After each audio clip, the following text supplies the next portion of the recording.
One of the things that I noticed since the last time you were here was I used to use DuckDuckGo. And one of the reasons why I started using DuckDuckGo is there was a story about a physician in Florida that took the mRNA vaccine and had a stroke shortly afterwards. It was very early on in the pandemic, and they were beginning to speculate that some of the side effects of the vaccine are being hidden. And I could not find this story on Google. I could not find it. I kept looking and looking and looking. I entered in the information on DuckDuckGo. It was one of the first articles. Instantaneously. I was like, this is crazy. Since then, something's happened. And I think they became aware that DuckDuckGo was a problem spot for the dissemination of information. And now it appears to mirror Google. Well, the same has happened with Bing, and the same has happened with Yahoo. So, what about Brave? No, Brave is still independent. I know Brendan Eich. You should have him on if you haven't. And he's the guy who wrote Brave. Before that, he wrote Firefox for Mozilla. He left because Google had its tentacles into Firefox. Yeah, I'm afraid to talk about Brave for them to be compromised because, like, we were talking about DuckDuckGo, and I was telling everybody, go to DuckDuckGo. And now I'm like, Jesus, it's the same thing as Google. Like, something happened. Do you know what happened? Well, we know in some cases with some of these companies what happened. I don't know the particulars with DuckDuckGo, but it's easy enough to guess. They're under all of these alternative websites that are trying to protect people's privacy. So we use ProtonMail, for example. We use Signal for texting. They've all run into problems, and the problem is when Google goes after them. So Google tried to shut down ProtonMail. That's been well documented. Really? Oh, yeah.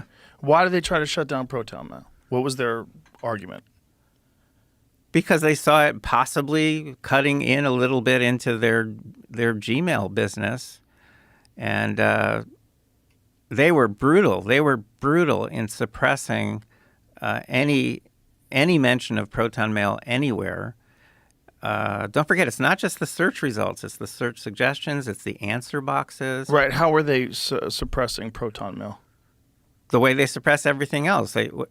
I'll give you a detail here that you may not know. Okay. Okay, because they don't have to adjust their algorithms to do something this simple.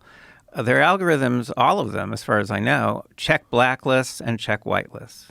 So all they have to do is add a couple of ProtonMail links to blacklists. And that means that before one of their algorithms will take someone somewhere or will show someone something, it checks for the blacklist first.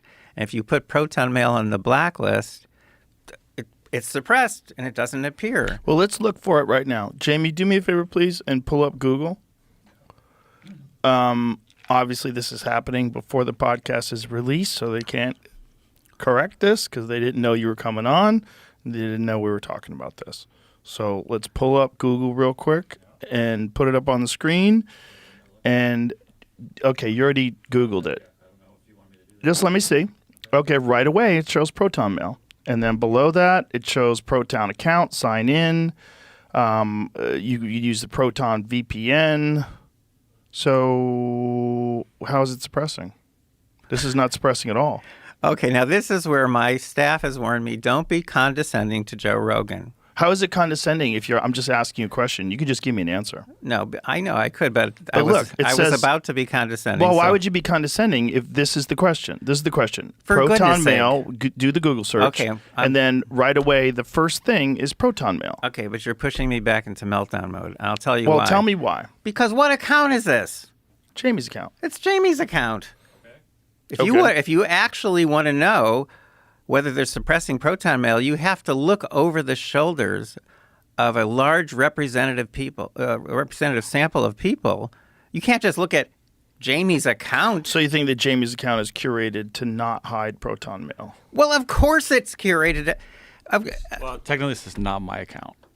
Whoever's account it is, they know whose it is, and they know how it's used. And remember, since all content is personalized, that means it's a very simple matter for them. And they have algorithms that do this. Okay, well, we can do a real quick experiment. We won't get the results right now, but we will get the results from the future. So I'll ask the audience to do this. So, ladies and gentlemen and non-binary folks out there, please go to Google and type in ProtonMail and screen record this and then upload this. Upload this to X, upload this to Instagram, upload this to Facebook and TikTok and all that. And I'd like to see what the results are. You're going to get clean results because they know every single viewer, listener that you have. So they can, as I was told this literally by Zach Voorhees, whom you may have heard of. He's one of the most prominent whistleblowers from Google. They can turn bias on and off like flipping a light switch.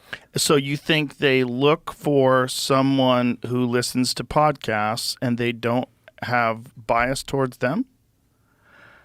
I'm saying I'm just going to say what I said before. The only way to know what they're really sending to people and they're not messing around, right, is to look over the shoulders of people that they cannot identify and who are representative of the American population and see what. And I'm going to show you over and over and over again. I'm going to show you what they're actually sending when we look at things. When we collect data in a scientifically valid way that is so that the data are court admissible, I will show you what they're actually sending to people.